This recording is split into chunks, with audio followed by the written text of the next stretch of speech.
Here's what happened in the MX2 qualifying race at the MXGP of Patagonia Argentina, round 3 of the FIM Motocross World Championship.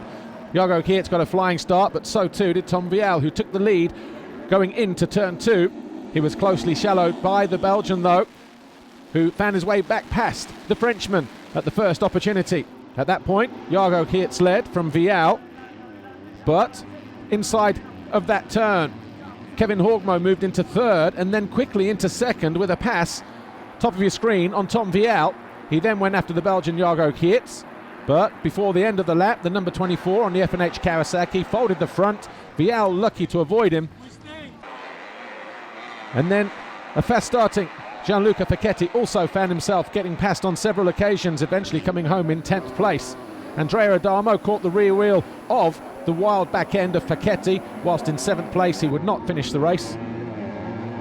Another rider to go through was Guadagnini. Guadagnini eventually coming home in 6th position. One rider on the charge was the number 11 of Mikel Harup. He slid his way through the opposition, but not so fortunate was the 39 of Rowan van der Moostijk. He fell spectacularly out of 4th, would not rejoin the race. A damaged shoulder at the moment. Hopefully he's not too badly beat up. Harup continued his run towards the front.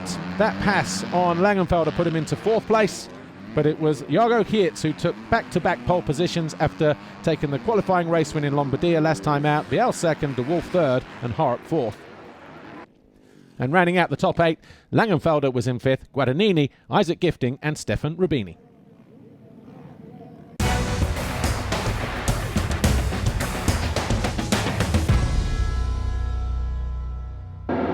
In the MXGP qualifying race here at Patagonia, all eyes over on the right-hand side, where Jeremy Seward thought he'd grab the whole shot, but around the outside of him, Glenn Koldenoff and the 29 of Henry Jacobi.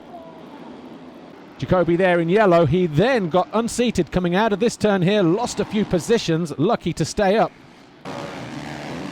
On the opening lap though, Jed Beaton, Brian Bogus, they went down hard. They would not rejoin the race.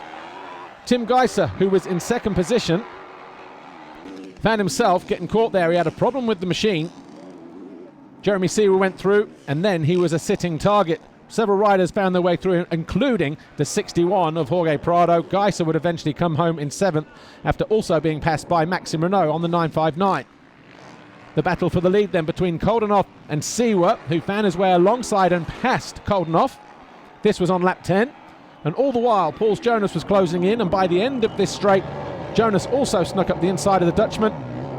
He was now into 2nd place on the standing construct Husqvarna. A mistake from Seward allowed Jonas to close right in and then take the lead with 3 laps to go. And the Latvian held on to take his first pole in MXGP, his first since Turkey 2018 in MX2. Jeremy Seward was 2nd, and then we had Prado, Renault, Olsen, Koldenoff, Geiser and Fernandez.